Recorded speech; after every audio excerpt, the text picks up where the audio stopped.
Pemirsa, kita berjumpa lagi dalam program Jurnal Weekend. Kali ini masih bersama saya, Sasmita Kirana.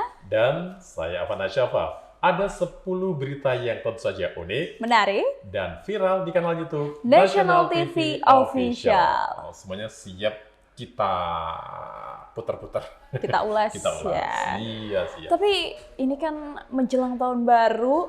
Bukan menjelang. Tapi sudah tahun baru. Iya, sudah malam tahun baru. Aroma tahun barunya ada. Aduh, ini ya kalau ngomongin tahun baru itu paling enak tuh bakar-bakaran gitu ya. Oh gitu ya. Terus sambil kumpul-kumpul bersama keluarga. Nah ini, jadi sambil bakar-bakar, nonton Jurnal Weekend dengan berita-berita yang unik sambil menikmati hidangan. Oke, punya juga itu ya. Nah, harus banget itu ya. Makanya harus tetap stay tune di National Televisi. Jangan lupa juga, kalau ada momen penting, direkam supaya bisa diingat kembali. Dan bisa jadi viral. Itu dia, karena sekarang kalau udah ngomong rekam-rekam, itu banyak hal yang bisa dijadikan momen atau bisa dijadikan untuk mengingat suatu peristiwa seperti berita yang pertama kita. Ini kan memang semua peristiwa kayaknya harus direkam ya, Nah, gitu, itu karena dia. supaya aktual gitu. Nah, pemirsa, jadi berita pertama kita hari ini datang dari Situbondo, di mana terekam CCTV pencuri mixer masjid diburu polisi. Ini mencuri di dalam masjid lagi-lagi ya. Iya, kejadian yang kesekian kalinya itu barang masjid yang harus digunakan untuk umum ternyata kok yang dicuri ya. Ini suatu inisiatif yang sangat-sangat tidak bisa didukung sama sekali Brutal, begitu ya. sangat brutal. Kalau itu langsung saja kita akan lihat seperti apa videonya. Ini dia. Aksi pencurian mixer di Masjid Nurul Hidayah, Desa Kotakan, Kota Situbondo, Jawa Timur terekam CCTV. Akibat pencurian tersebut, suasana masjid pun seolah sepi karena tak bisa melantunkan azan dan zikir melalui pengeras suara. Menurut Haji Paikan, takmir masjid, jika baru mengetahui kehilangan mixer saat hendak mengumandangkan azan sholat zuhur.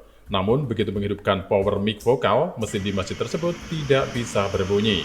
Akhirnya, ia memasuki ruangan khusus mesin dan saat itulah dia mengetahui mixer sudah raib. Padahal, kondisi pintu masjid tetap tertutup rapat dengan posisi kunci berada di depan pintu tepat di bawah keset kaki. Mengetahui keadaan itu, pengelola masjid pun memeriksa CCTV masjid untuk melihat orang yang sudah masuk ke ruang mesin. Di situ terlihat jelas seorang pria memakai rompi warna putih dan memakai masker masuk ke dalam masjid.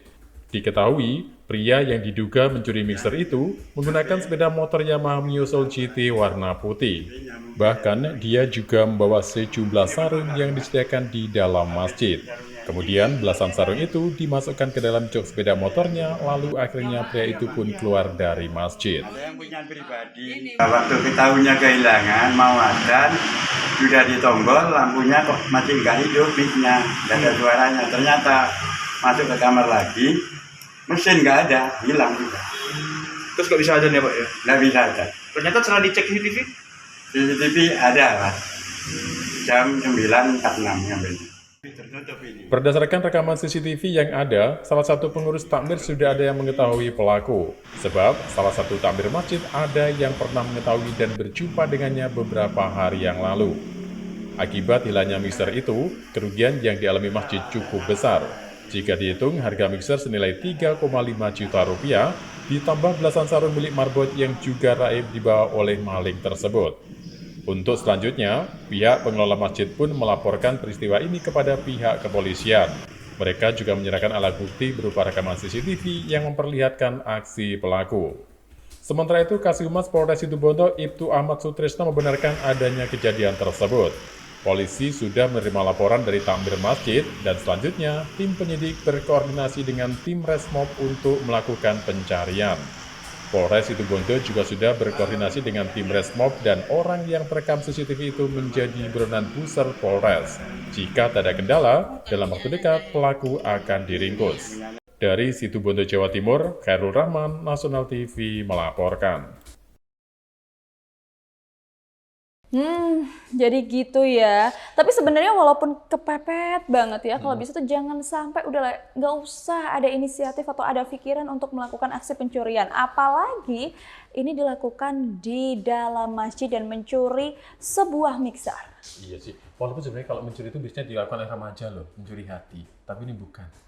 Beda cerita ya, kalau mencuri hati itu Iya. pasti kan kita sama-sama senang Ya, gitu ya, itu. sama-sama berbunga-bunga. Tapi kalau ini sama-sama sedih sih ya, terutama takmir masjidnya dan juga yang biasanya melakukan ibadah di masjid tersebut gitu. Karena Ini sudah nggak dia, bisa betul. azan gitu. Jadi peristiwa yang terjadi di Situbondo ini terjadi di Masjid Nurul Hidayah, tepatnya di Desa Kotaan, Kota Situbondo. Itu pun awalnya petugas atau tamir masjid tidak mengetahui kalau barang atau mixer yang notabene digunakan untuk melakukan azan dan lain sebagainya itu hilang.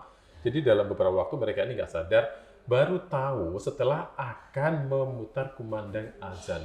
Dalam rekaman itu ternyata salah satu takmir sudah pernah bertemu dengan pelakunya dan diketahui dari rekaman CCTV pelaku ini menggunakan sebuah sepeda motor serta menggunakan topi. Dan yang lebih parah lagi, ternyata yang dicuri bukan hanya mixer tapi ada barang lain.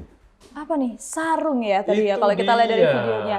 Ini sebuah sarung ya yang biasanya Berapa ya? beberapa ya ternyata ini yang biasanya digunakan mungkin bagi para pelancong atau mungkin yang sedang berkunjung di daerah tersebut tidak membawa sarung gitu kan biasanya digunakan ya, tapi ini justru dicuri ya, Ini pencurinya Raib. udah keterlaluan pakai banget ya, udah mixer, sarung yang notabene untuk ibadah ternyata kok ya dibawa kabur.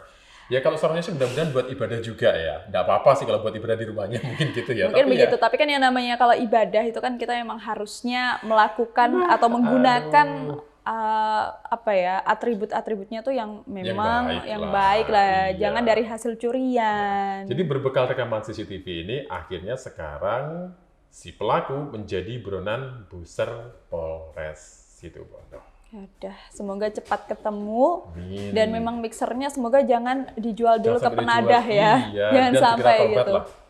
Dan semoga saja memang ada hukuman yang setimpal dan tidak akan terjadi kembali gitu. Baik, kita akan beralih ke berita selanjutnya. Aduh, kalau ini sih bahasnya seputar laut, pantai, kayak gitu. Apa yang di pikiran? Healing, refreshing. Karena tahun baru ya, Iya. ini pasti pikirannya tuh sudah healing gitu ya. Tapi kalau ini berbeda. Bedanya, Jadi tapi tentang laut, tapi bukan masalah healing. tahun bukan, baru ya. biasanya kan kalau laut itu juga ada identik dengan nelayan. Nah. Kalau kali ini adalah berita seputar nelayan yang di mana hilang selama 3 hari, 2 nelayan berhasil dievakuasi. 2 hari loh ini. Oh ternyata ini beritanya. Iya memang berita ini cukup menjadi perhatian dari warganet ya, karena memang hilang 2 hari dan membuat keluarganya benar-benar panik karena merasa belum menemukan setelah dilakukan pencarian. Tapi sekarang sudah ketemu gitu. itu dia. Nah kira-kira gimana ya ceritanya terombang-ambing di laut selama 2 hari? Kalau begitu langsung saja kita lihat ini dia. 2 orang nelayan asal Kecamatan Mangaran, Situbondo, Jawa Timur dinyatakan hilang selama 3 hari. Diketahui jika 2 nelayan tersebut dikabarkan tak kunjung pulang selama 3 hari 3 malam serta hilang komunikasi. Setelah dilakukan pencarian, ternyata kedua nelayan tersebut mengalami masalah mesin dan sempat terombang-ambing di perairan Laut Madura. Usai dievakuasi, suasana tangis haru dari keluarga korban pun langsung pecah. Kedua nelayan bernama Mihajib dan Niwan berhasil ditemukan dalam kondisi selamat. Muajib mengaku saat mengetahui jika mesin mati, ia pun memilih bertahan hidup di atas perahunya dan terombang-ambing di tengah lautan. Ia bersama Niwan bertahan dengan sisa bekal yang dibawa saat hendak berangkat melaut. Beruntung setelah terapung di tengah laut, ia pun bertemu dengan nelayan lainnya yang saat itu juga sedang melaut. Selain dibantu nelayan tradisional, petugas Satuan Polisi Air dan Udara juga turut membantu melakukan pencarian terhadap kedua nelayan tersebut. Petugas pun berupaya menyisir perairan laut hingga sejauh 10 mil. Namun setelah 3 hari dilakukan pencarian, petugas tak menemukan tanda-tanda perahu yang dinaiki kedua nelayan tersebut. Hingga akhirnya, kedua nelayan bernasib malang itu ditemukan oleh rekan sesama nelayan. Dari Situbondo, Jawa Timur, Hairul Rahman, National TV melaporkan. Tuh kan, setelah melihat video lengkapnya, bertanya kita jadi tahu bagaimana kronologi dari kejadian 2 nelayan itu tidak bisa kembali ke daratan. Ternyata masalahnya adalah mengalami mati mesin, sehingga mereka terombang-ambing tengah laut selama beberapa hari sambil menunggu ada pertolongan dari pihak yang menangani misalnya Satpol Air ataupun dari nelayan yang lainnya. Betul sekali. Dan di mana memang diketahui selama 2 hari ini sudah dilakukan proses pencarian dari Satpol Airut yang di mana sudah mendapatkan laporan atas adanya suatu kehilangan 2 orang nelayan yang ternyata terombang-ambing di sekitar perairan Selat Madura. Jadi bisa membayangkan, dan ini kisah nyata, jadi waduh jangan sampai ini terjadi lagi, dan memang harusnya kita mungkin melakukan pengecekan dulu ya sebelum melakukan aktivitas, salah satunya adalah melakukan berlayar gitu ya, kondisi mesinnya. Ya. Betul. Oke. Dan Gitu. untungnya ini juga ditemukan dalam kondisi selamat, di mana akhirnya keluarganya ini juga merasa terharu. Pastinya Mereka ya. menangis antara bahagia dan sedih karena bisa kembali berkumpul setelah dinyatakan hilang selama beberapa hari 2 nelayan ini. Ini kalau saya sendiri pasti juga sebagai salah satu anggota keluarganya, misalkan ini juga ikut terharu gitu, karena memang 2 hari kehilangan, kita pastinya sedih dan selalu selalu berdoa gitu untuk keselamatan dari 2 nelayan tersebut. Nanti kita masih punya beberapa berita yang menarik lainnya, di antaranya nanti tentang adanya RAZIA. Apa nih? Rahasia. Razia? Iya. Di mana? Rahasia yang masih saya rahasiakan. Oh gitu. Rahasia yang masih saya Biar rahasiakan. pemirsa juga ini ya penasaran Iya. ya gitu. Jadi kita selengkapnya tetaplah bersama kami dalam Jurnal Weekend. Anda masih bersama kami dalam Jurnal Weekend. Masih ada saya, Fana Syafa. Dan saya Sasmita Kirana.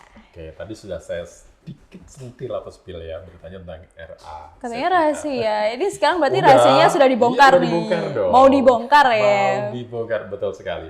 Jadi untuk berita selanjutnya kali ini tentang adanya antisipasi balap liar, polisi amankan 52 unit kendaraan roda 2. Tapi memang ya, kalau ngomongin soal balapan liar seperti ini, emang harus dirahasiakan karena sangat mengganggu dan juga meresahkan. Iya. Gitu. 52 itu nggak sedikit. 52 unit ya. Ini kalau Iya. misalkan balapan bareng-bareng, aduh, ini bisingnya udah nggak Nah, karu-karuan. itu dia. Itu kalau 52 dikendarai 1 orang, oke lah 52 remaja ya, atau 52 orang lah Ini ya. 52 unit. 52 unit. Kalau yang 52 mengendarai itu motor. masing-masing 2 orang, berarti 104. Nah, kalau dipakai bongkoan 3 orang.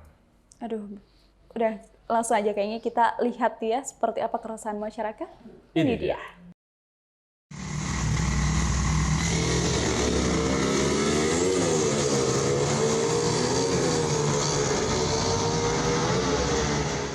Satuan Polisi Lalu Lintas atau Satlantas bersama Satuan Samapta Polresta Banyuwangi melakukan kegiatan antisipasi balap liar di sejumlah titik. Hasilnya petugas berhasil mengamankan sebanyak 52 unit kendaraan roda 2 yang diduga digunakan sebagai kendaraan balap liar. Diketahui jika aksi balap liar sering dilakukan oleh para pemuda di sekitar jalan protokol wilayah perkotaan. Bahkan aksi tersebut sangat meresahkan dan membuat pengendara maupun warga terganggu.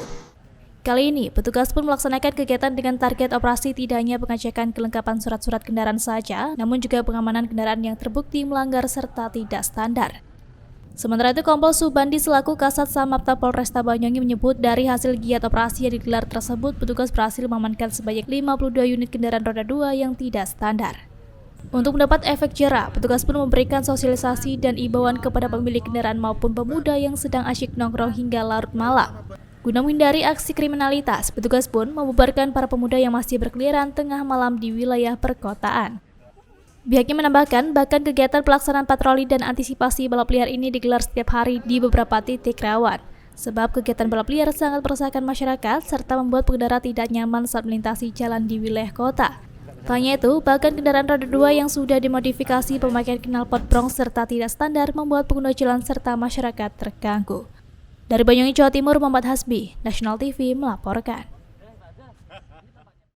Wah, salut banget ya ini dengan Satlantas Banyuwangi karena memang harusnya begitu. Iya, harus dong. Harusnya gitu ya, supaya kita juga aman, nyaman, tentram, dan tidak menimbulkan hal-hal yang negatif. Karena memang kalau ngomongin soal balapan liar, ini biasanya juga erat kaitannya dengan miras, Nah, dengan narkoba, drugs lah ya, hubungan dengan itu ya.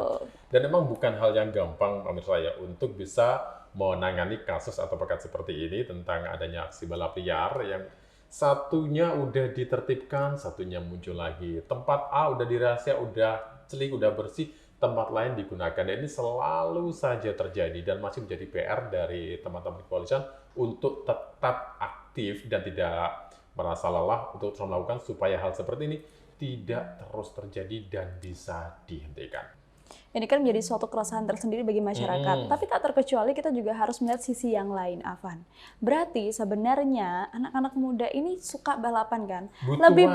Butuh wadah. Jadi lebih baik adanya aksi balapan yang legal atau yang resmi, memang ada izinnya, ada sirkuit gitu ya. ada sirkuitnya gitu, supaya ya mungkin ini bisa dilakukan secara rutin gitu kan, untuk meningkatkan kreativitasnya, mungkin untuk mengotak-atik gitu ya, mengotak-atik. Atau siapa tahu mereka dari aksi balap itu, kalau emang itu terencana dengan baik ya, mereka bisa naik ke level yang tinggi seperti MotoGP lah.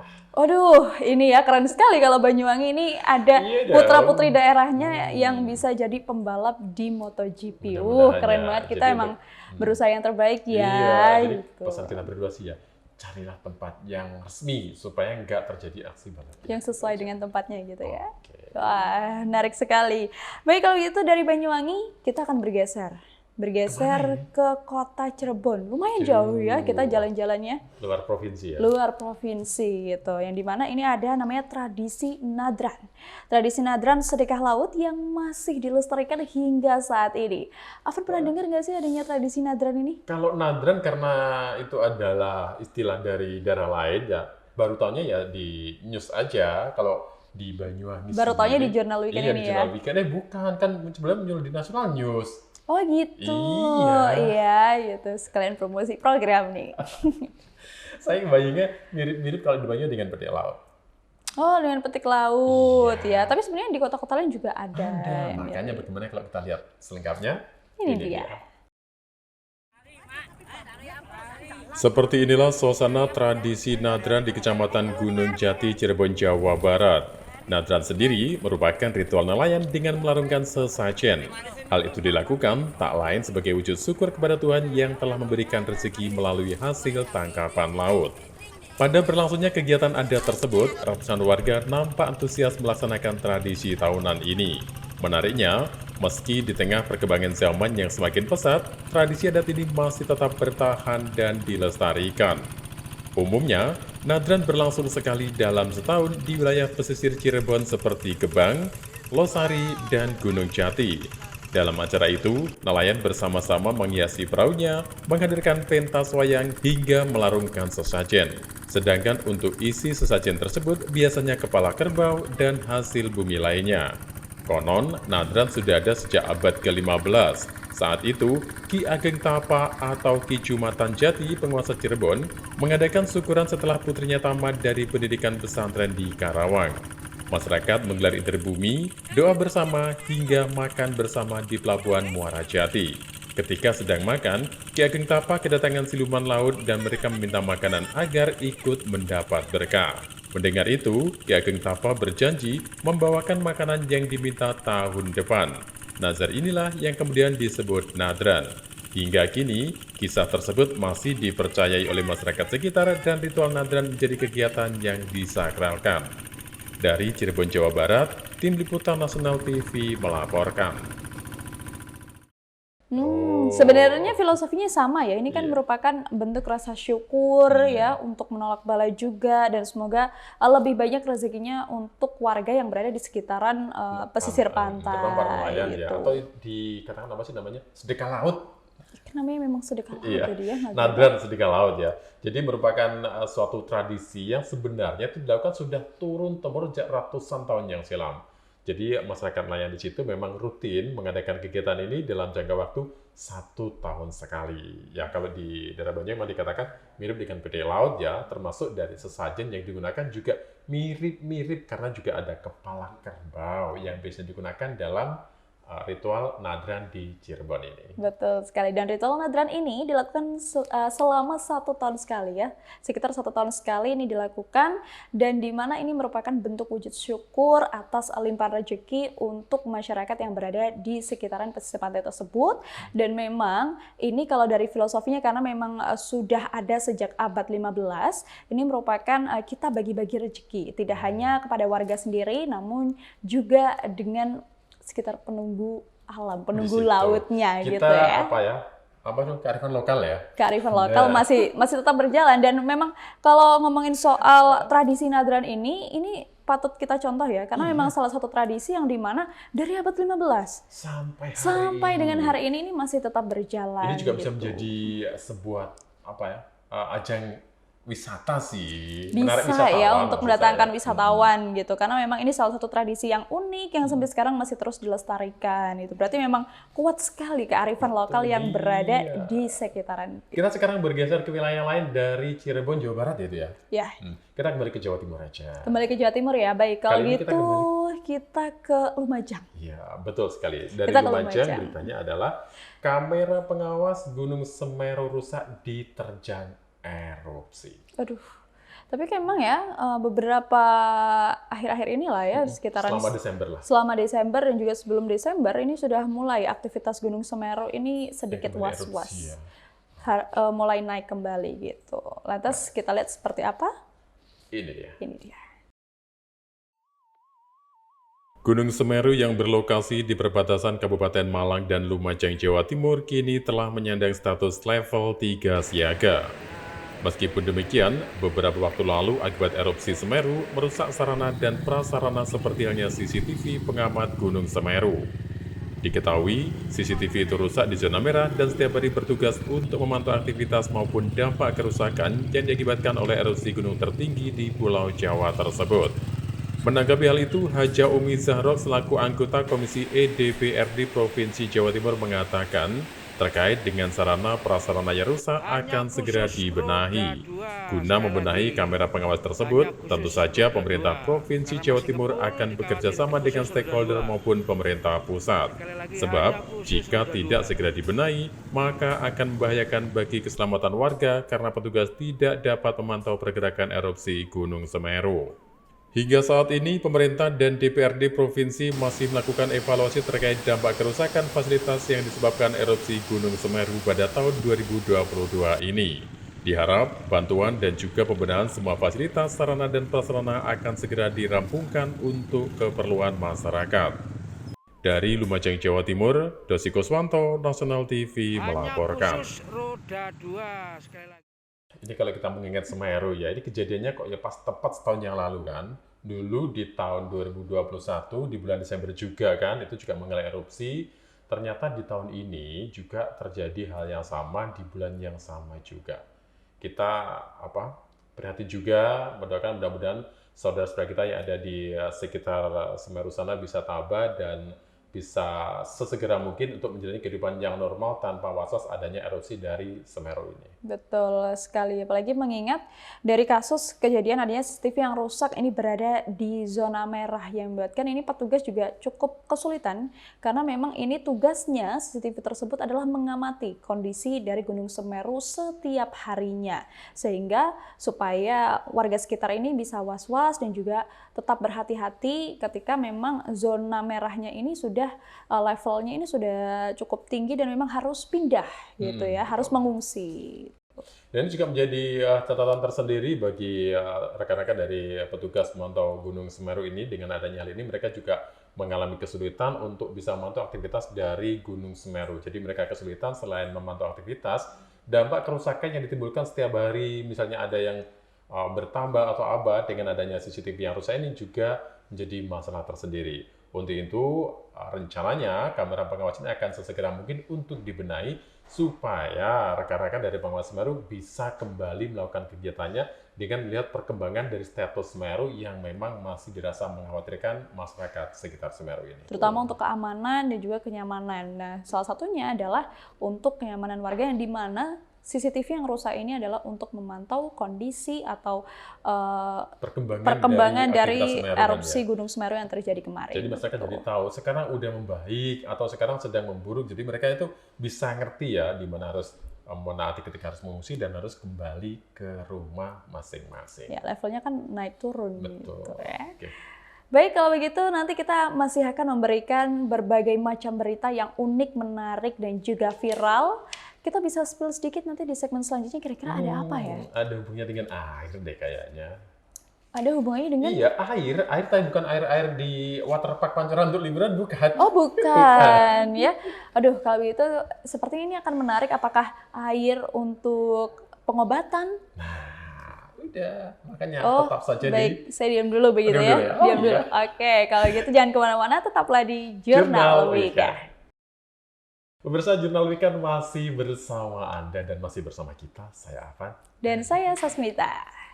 Tadi katanya di-spill sedikit ya, berita kali ini tuh tentang air.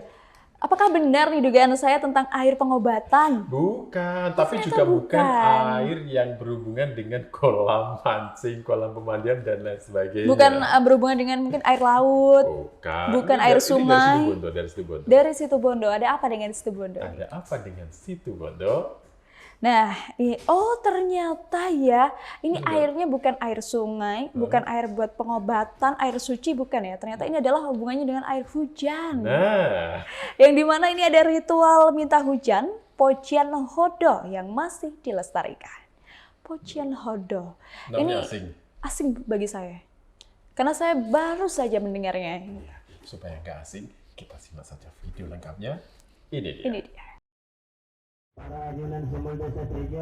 Musim kemarau 2022 ini tidak terlalu berdampak bagi masyarakat Situ Bondo. Bahkan di sejumlah desa di Kota Santri mengalami musim kemarau basah. Meskipun begitu, ada satu desa yang mempunyai ritual sakral pemanggil hujan. Ritual itu disebut Pocihan Hodo. Biasanya dilakukan masyarakat Dusun Pariopo, Desa Bantal Asembagus, Situ Bondo, Jawa Timur. Diketahui, upacara Hodo adalah suatu rangkaian sakral berupa tarian dan bunyi-bunyian. Tak hanya diyakini dapat memanggil hujan, upacara tersebut juga bisa menolak bala. Rangkaian upacara adat meliputi persembahan sesaji di beberapa tempat, dibarengi pembacaan doa, lalu kemudian dilanjutkan dengan kidung disertai musik mulut. Pujian Hodo telah menjadi budaya di Pariopo sejak bertahun-tahun silam. Bahkan saat pembukaan lahan yang dulunya merupakan hutan belantara, leluhur masyarakat desa setempat juga menggelar ritual sakral tersebut. Ritual Pujian Hodo melibatkan bisikan-bisikan gaib, terutama untuk menentukan titik-titik yang akan dijadikan lokasi upacara adat.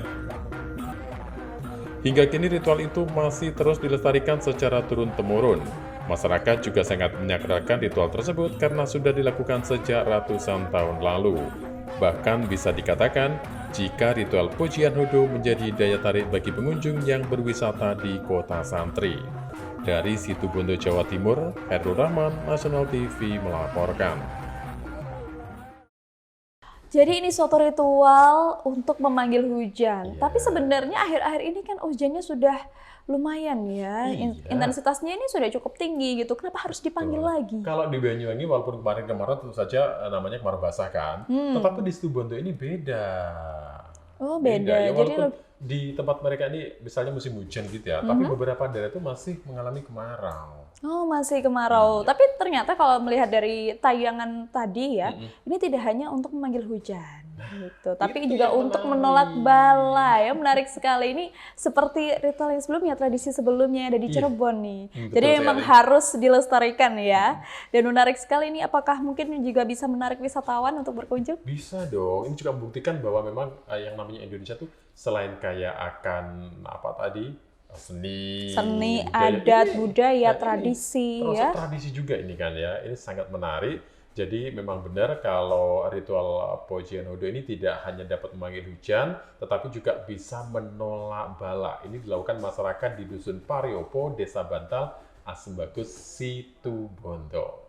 Dan di mana ini juga terdapat ada beberapa rangkaian, yang dimana rangkaian sakral berupa adanya tarian dan juga bunyi-bunyian. Ini saya penasaran sekali ya, tarian untuk memanggil hujan ini seperti apa gitu.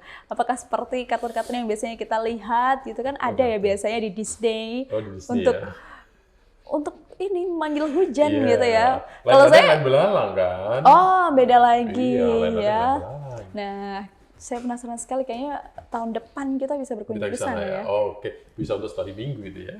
Menarik sekali. Memang upacara adat ini meliputi persembahan sesaji di beberapa tempat, dan itu pun tidak hanya sesaji saja, tetapi juga dibarengi dengan doa yang dilanjutkan dengan kidung disertai musik. Tapi uniknya, musik ini namanya adalah musik mulut. Wah, semakin penasaran. Tadi selain tarian hujan, sekarang musiknya dari mulut. Dan ternyata ini sudah ada dari ratusan tahun yang lalu. Benar-benar ya, Indonesia ini luar biasa sekali. Tadi dari Situ Bondo kan, Nah, berita berikutnya juga masih dari Situbondo, tapi beda lagi ceritanya. Beda lagi, apakah masih seputar adat, tradisi, budaya? Bukan. Jadi berita selanjutnya adalah dipicu senggolan motor, puluhan pemuda terlibat tawuran. Aduh, setelah kita ngomongin seneng-senengnya tentang tradisi dan budaya, keberagaman tapi tetap bersama, ini malah berbeda lagi ya. Kalau ini tidak mencerminkan Bhinneka Tunggal Ika kan ya. Betul, senggolan dikit langsung tawuran ya. Penasaran seperti apa beritanya? Ini dia. Seperti inilah detik-detik sejumlah pemuda yang terlibat aksi tawuran di depan SPBU Jalan Pantura, Kecamatan Panji, Situbondo, Jawa Timur.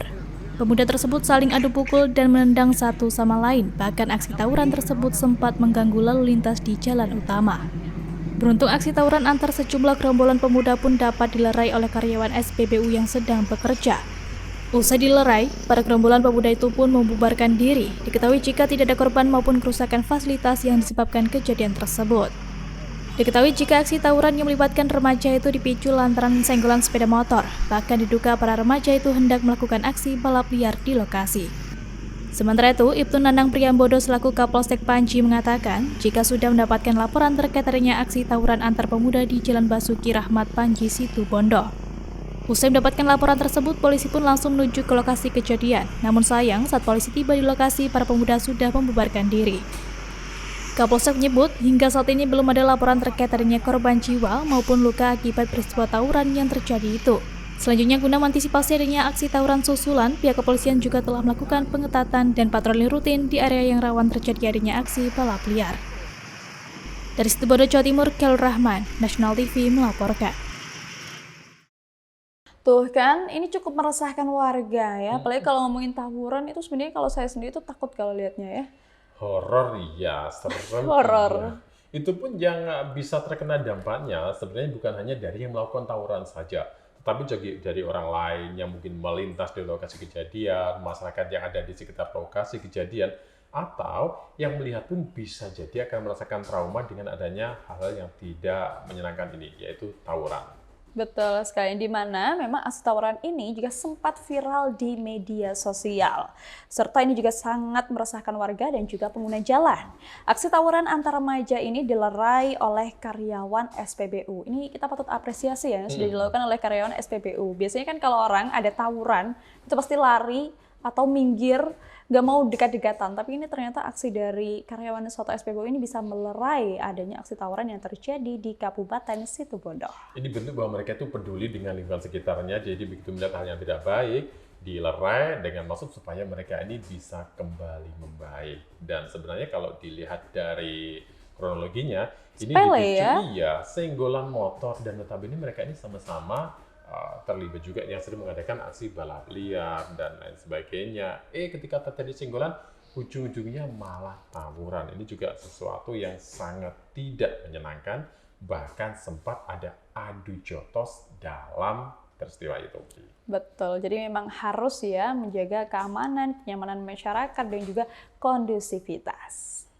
Baik, kalau gitu kita akan beralih ke berita selanjutnya. Kalau tadi kita di Situbondo sudah ada dua berita ya, yang pertama seputar tradisi, kemudian adanya tawuran. Nah, kalau kali ini kita melancong lagi. Bukan kita Situbondo balik, berarti ya? Betul, bukan ya. Kita balik lagi ke kampung halaman. Banyuwangi. Di Kabupaten Banyuwangi, yang dimana ini ada belasan jurnalis alami keracunan massal. Keracunan massal ya.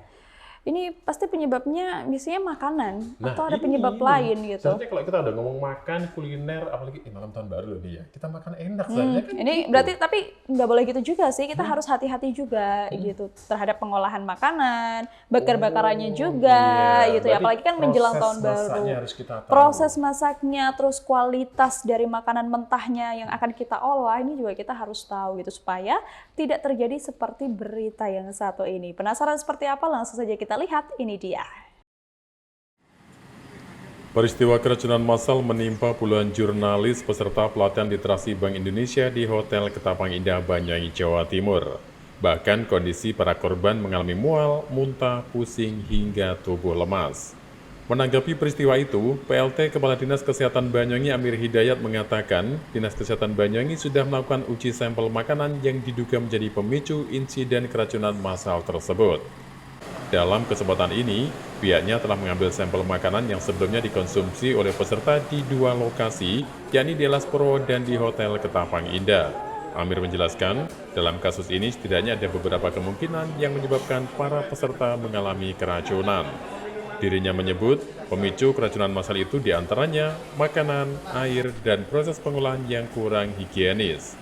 Dengan demikian, kini sampel tersebut telah dibawa ke laboratorium Dinas Kesehatan Banyuwangi untuk dilakukan uji coba.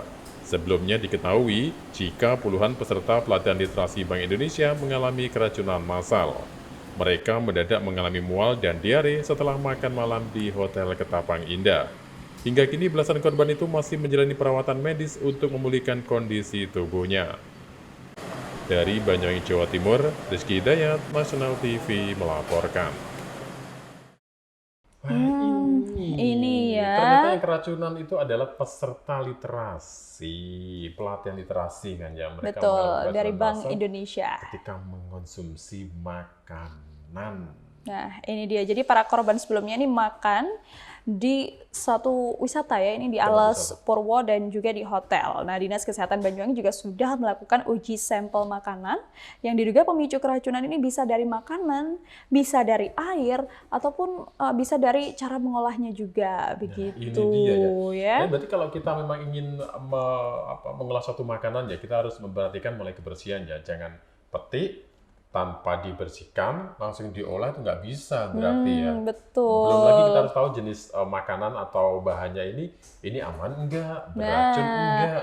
Betul, fresh enggak, segar atau enggak gitu. Biasanya kalau ikan kan ya, apalagi kalau di Banyuwangi ini kan dekat dengan pantai dan makanan khasnya itu biasanya berupa Daerah pesisir memang kan banyak. betul, ini kan memang biasanya tuh paling banyak itu ikan-ikan segar seperti itu. Ini harus ada pengecekan, insangnya masih merah atau enggak, matanya itu masih bening atau enggak Kita gitu. bener-bener tahu Harus banget. benar-benar teliti, enggak hanya sekedar ikan saja maupun juga makanan-makanan lainnya. Sayur mayur juga harus dicek gitu. Ya untungnya dari keracunan massal ini tidak semua mengalamikannya, tapi Memang tidak sebagian memang mengalami. banyak yang mengalami. Jadi dari seluruh peserta pelatihan literasi ini yang kondisinya baik-baik saja bisa melanjutkan aktivitas. Tapi mereka yang mengalami keracunan massal akhirnya dibawa ke rumah sakit untuk dilakukan perawatan medis supaya apa yang mereka alami ini tidak bertambah parah dan tidak membahayakan jiwa mereka. Betul sekali, karena melihat dari adanya pemberitaan ini, sebagian yang mengalami keracunan ini juga dirawat oleh medis ya di rumah sakit yang ada di Banyuwangi.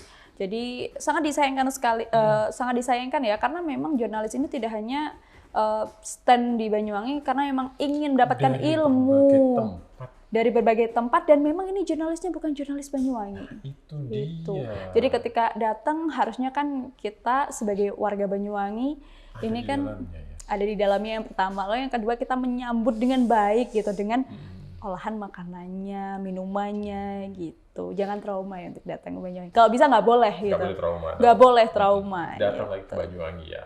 Ya, Anda pasti ingin kembali. Bisa segera diketahui lah apa sih penyebabnya, atau apakah karena memang ada satu hal yang terabaikan atau karena ada hal-hal lain. Betul sekali. Wah, ternyata ya ini masih ada berita-berita yang menarik lainnya gitu ya. Walaupun sebenarnya udah banyak sekali yang baru saja kita ulas bersama, tapi ternyata 2 berita terakhir ini juga nggak kalah unik, Kak. Nah, nanti sedikit saja ya. Nanti kita akan ngomong tentang jago. Anda punya jago nggak? Jago apa ini? Nah, yang ini jago merah, si jago merah tepatnya. Ayam. Nah, pengen tahu? Aduh, apa ya? Pemirsa, Saya jangan penasaran kemana-mana. juga ini. Kita akan kembali setelah jeda pariwara berikut ini. Maka dari itu, tetaplah di Jurnal Weekend. Pemirsa, Anda masih bersama kami dalam program Jurnal Weekend. Kali ini masih bersama saya, Sasmita. Dan saya Afwan Asyalfa. Seperti tadi yang sudah kita sampaikan, kali ini kita akan ngomong tentang jago yang bukan sembarang jago, tapi jago yang sangat tidak disukai dan membahayakan. Tadi katanya jago merah ya. Iya, Saya sempat menyebut nih ya, ini ayam gitu ya, karena mungkin ayam jago yang Ya, warnanya merah merah gitu. gitu Ternyata ya. beda ya. Beda. Ini suatu konotasi yang ternyata ini tuh hubungannya dengan api. Jadi pemirsa, pabrik pengolahan kayu hangus di lahap si jago merah terjadi di Kabupaten Lumajang. Aduh, Ini kalau ngomongin soal kebakaran itu pastinya kalau saya sih langsung sedih gitu ya. Yang namanya bencana itu pasti semua itu kita turut mengalami kesedihan gitu. Dan kenapa sebenarnya ini bisa terjadi? Kalau begitu langsung saja kita simak beritanya. Ini dia. Info telah terjadi kebakaran. Seperti inilah detik-detik rekaman video amatir yang diambil oleh warga saat terjadinya peristiwa kebakaran pabrik pengolahan kayu. Terlihat api berkobar dan melahap seluruh isi gudang pengolahan kayu keras milik Tarminto, warga Desa Condro, Pasirian, Lumajang, Jawa Timur. Terbakarnya pabrik pengolahan kayu tersebut diduga akibat korsleting listrik. Akibatnya, seluruh isi dalam gudang seperti mesin pembuat palet, kayu bahan baku, dan ratusan kubik kayu sudah siap jual habis terbakar. Saat api membumbung tinggi, warga sekitar pun berupaya memadamkan api dengan alat serta bahan seadanya. Namun, upaya warga tak membuahkan hasil, api pun justru semakin berkobar dan melahap seluruh bangunan gudang. Tak lama kemudian, truk pemadam api langsung menuju ke lokasi kejadian untuk memadamkan api. Lantaran kobaran api yang terlalu besar, petugas membutuhkan waktu untuk menjinakkan api sekitar 3 jam. Diketahui api menghanguskan seluruh isi gudang lantaran hampir semua yang tersimpan di dalamnya merupakan bahan yang mudah terbakar. Setelah dilakukan identifikasi dan pemeriksaan, kerugian material akibat kebakaran itu diperkirakan sebesar 1 miliar rupiah. Beruntung tidak ada korban jiwa dalam peristiwa itu, dan hingga kini pemilik masih melakukan pembersihan pabrik dan mengais sisa-sisa alat yang masih dapat digunakan. Dari Lumajang, Jawa Timur, Desi Kuswanto, Nasional TV melaporkan. Hati-hati yang punya pabrik kalau kita udah ngomong tentang kebakaran, pasti yang ditanyakan apa sih yang menjadi penyebab dari sebuah peristiwa kebakaran? Ternyata ini memang adanya korsleting listrik ya, Van, gitu. Ini karena apa kira-kira? Apakah karena memang kabelnya yang rapuh, yang rusak, ataukah memang karena tingkat keamanan kabelnya kurang standar, ataukah ada hal lain? Ini masih tanda tanya sebenarnya ya. Ini dia. Karena memang ini juga lumayan ya, kalau kita membahas dari adanya tayangan ini, kerugian materialnya ini mencapai 1 miliar rupiah. Yang dimana ini terjadi oleh warga Desa Condro, Pasirian, Lumajang, Jawa Timur. Nah, jadi di situ tuh ternyata ada mesin pembuat palet gitu. Dan kayu ini menjadi bahan baku dan kemudian ada sekitar ratusan kubik kayu yang harusnya ini bisa ada dalam tahapan proses ya, penjualan, tapi ternyata ini raib karena adanya peristiwa kebakaran. Jadi habis terbakar dengan kerugian mencapai sekitar 1 miliar. Sebenarnya dalam peristiwa itu, warga yang ada di sekitar lokasi kejadian sempat panik juga melihat adanya kebakaran dan mereka berusaha untuk memadamkan api dengan alat seadanya. Tetapi apa daya karena apinya sangat membesar, jadi apa yang dilakukan masyarakat kurang memberikan dampak yang efektif. Tetapi beruntung dalam peristiwa ini ketika api sudah berhasil dipadamkan, tidak sampai jatuh korban jiwa. Betul sekali. Ini kan kalau ngomongin soal api dengan kayu, ini cepat sekali ya. Iya, bahan-bahannya udah terbakar ya. Betul. Sebenarnya kalau api, saya jadi ingat lagu anak-anak dulu ya, di zaman dulu ya. Api kecil jadi sahabat. Kenapa begitu? Api besar jadi penjahat. Oh gitu, ini kayak istilah seperti pantun juga gitu ya. Kalau api kecil ya bisa untuk masak, kemudian betul. kalau lilin bisa untuk penerangan. Tapi kalau udah besar menjadi kebakaran, ini ada menjadi penjahat dan menakutkan buat kita semua. Iya. Mungkin ini juga kita perlu melakukan apa ya, pengecekan kembali sih ya terhadap barang-barang yang ada di sekitar kita, apalagi yang menggunakan listrik. Betul. Dan Nah, misalnya nyetrika misalnya nggak dipakai, udah dicopot. Kemudian ngecas handphone, nggak dipakai, dicopot aja chargernya. ya, jadi memang kita juga harus berhati-hati ya dalam penggunaan apapun, salah satunya adalah penggunaan listrik gitu ya. Jadi kita gunakan Harus seefisien berhati-hati. mungkin. Seefisien mungkin dan memang harus ada pengecekan secara berkala gitu terkait dengan kabel-kabelnya yang sering digunakan, ini ada yang putus atau enggak gitu. Jadi memang Masih tidak layak mudah pakai ya. enggak bahan-bahan yang digunakan Nah, gitu kan. betul sekali. Ini juga ada dampak positif ya dengan adanya pemberitaan ini. Namun memang kita juga mengalami kesedihan ketika adanya peristiwa kebakaran dan ditambah lagi kerugiannya juga lumayan ya, cukup besar sekali, sekitar 1 miliar rupiah. Oke, dari Lumajang kita akan beralih ke berita. Sudah terakhir ya? Nggak kerasa sudah terakhir, tapi ini walaupun terakhir juga tidak kalah menarik. Yang dimana ini terjadi di Kabupaten Banyuwangi, hendak menyeberang jalan, balita terlindas truk molen. Ini Kalau yang ini peristiwa. maksudnya menarik itu karena memang bisa menjadi suatu pembelajaran, menjadi suatu Iya. bentuk edukasi supaya kita lebih berhati-hati. Soalnya kalau kita memperhatikan ya, dari setiap peristiwa ataupun hal yang terjadi di sekitar tempat kita itu sebenarnya di balik itu pasti ada pembelajaran kalau kita bisa melihat dan mempelajari. Kita bisa ambil dari sisi positifnya, begitu ya. Kalau begitu langsung saja kita akan lihat bagaimana peristiwa ini bisa terjadi. Selengkapnya ini dia. Teriakan histeris langsung menyeruak saat balita berinisial DAF 3 tahun terlindas truk molen bernomor polisi B9899 UIN. Peristiwa naas tersebut terjadi di Jalan Raya Kecamatan Siliragung, Banyuwangi, Jawa Timur. Akibat peristiwa itu, korban mengalami luka cukup parah pada bagian kaki usai terlindas truk molen tersebut. Anggota unit lantas Polsek Gambiran Aibtu Muhammad Basri mengatakan, awalnya truk molen yang dikemudikan Sugianto 41 tahun warga desa Seguru Kepajen Malang sedang mengendarai truk molennya untuk mengerjakan proyek jalan. Pada saat itu, truk melaju dari arah selatan ke utara dengan kecepatan sedang. Bersamaan dengan itu, di lokasi kejadian tiba-tiba korban hendak menyeberang jalan dari arah timur ke barat. Lantaran jarak yang terlalu dekat dan tak melihat adanya korban yang menyeberang, truk molen itu pun melindas balita tersebut. Akibatnya, korban DAF terkapar di jalan dan mengalami luka terbuka pada bagian kaki kanan, luka terbuka pada kemaluan, dan beberapa luka lecet pada bagian tubuhnya. Beruntung nyawa korban masih dapat diselamatkan dan hingga saat ini masih menjalani perawatan medis di Rumah Sakit Al-Huda Gambiran. Polisi yang mendapat laporan terkait adanya kecelakaan lalu lintas itu langsung mendatangi tempat kejadian perkara. Selanjutnya, sopir dan juga kendaraan truk molen diamankan di pos lantas Polsek Gambiran. Hingga saat ini polisi masih melakukan identifikasi di lokasi kejadian guna mengetahui secara pasti penyebab insiden tersebut. Dari Banyuwangi, Jawa Timur, Tim Liputan Nasional TV melaporkan. Ini ya, berarti memang orang tuanya juga, ini jadi salah satu kesalahan fatal untuk orang tua yang kurang mewaspadai anaknya ketika berada di sekitar jalan raya. Jadi gitu. nggak boleh ada istilah bah lumuh, nggak boleh. Nah, nggak boleh ya, nggak boleh banget gitu ya. Karena memang di usia 3 tahun, ini kita tahu ya dari tayangan ini kan usianya, balitanya masih 3 tahun. Ini lagi suka-sukanya belajar jalan dan juga berlari gitu. Rasa ingin tanya tuh besar banget anak segitu ya. Lihat ya. itu, pengen ngerti, lihat ini, pengen tahu dan lain sebagainya. Jadi di sini kalau kita sebagai orang tua, entah itu pada anak, pada cucu atau anggota keluarga kita yang lain, kalau tidak bisa mengawasi dengan baik dan benar, bisa berakibat fatal walaupun kadang-kadang kita berada di tempat yang ramai sekalipun. Betul sekali, dan ternyata ini diduga adalah bayinya laki-laki ya. Laki-laki. Bayinya laki-laki berusia 3 tahun dan dengan adanya peristiwa itu mengalami luka yang cukup serius pada bagian kaki dan kemudian dirawat di rumah sakit. Nah, ada luka terbuka pada kemaluan dan juga beberapa luka lecet pada bagian tubuhnya. Jadi kaki, kemaluan, dan juga iya, jadi lumayan serius ya ini. Ini juga jadi suatu pembelajaran juga bagi orang tua yang memiliki anak-anak di usia sekitar 3 tahun atau balita ya gitu. Ini kalau kita dengar dari beritanya tadi kan, ini si anak kan sedang bermain di tepi jalan.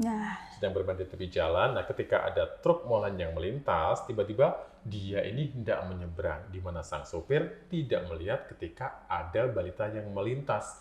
Nah, ini juga menjadi catatan tersendiri. Kayak kita juga nggak bisa menyalahkan si sopirnya ataupun balitanya. Ya, kita sama-sama saling mengerti saja lah ya. Memang ini di luar kehendak, dan ini juga menjadi perhatian buat para orang tua supaya bisa memperhatikan anak-anak kita lebih aware lagi, betul ya. Walaupun sebenarnya pihak sopir ini juga sudah melakukan upaya semaksimal mungkin supaya tidak ada kecelakaan yang sudah terjadi ini, begitu ya. Dan akhirnya memang ini diurus oleh Polsek Gambiran yang dimana ini ada sopir dan juga kendaraan truk molen yang diamankan di pos lantas Polsek Gambiran. Karena seperti yang kita ketahui ya, peristiwa ini terjadi di Siliragung, sementara untuk yang menangani masih di Polres Gambiran. Betul, semoga ini tidak terjadi lagi dan bisa menjadi suatu pembelajaran untuk seluruh orang tua dimanapun untuk tetap berhati-hati dan juga terus mengawasi anak-anaknya terutama yang memiliki balita. Gitu. Balita adalah masa depan bangsa kan? Betul sekali, dan tidak terasa kita memang sudah ada 10 berita yang kita ulas bersama. Aduh, ternyata semuanya ada yang unik, menarik, viral, dari tradisi, dari kecelakaan, kemudian ada tawuran, balap liar, beragam sekali, seperti Indonesia ya. beragam, tapi juga masih tetap ada unsur kebersamaannya juga. Dan jangan lupa kita juga mengucapkan selamat tahun baru 2023. Semoga di tahun mendatang bisa lebih baik dari tahun Lebih baik, lebih luar biasa lagi. Iya dong. Jangan lupa gitu. juga nantikan kita di Jurnal Weekend minggu depan. Di tahun depan gitu ya. Iya ya. Di tahun depan. Saya apa? Dan saya Susmita Kirana. Jangan lupa Jurnal Weekend selalu menghadirkan berita yang unik Menarik. dan viral di kanal YouTube National TV Official. Sampai jumpa. Sampai jumpa. Selamat tahun baru.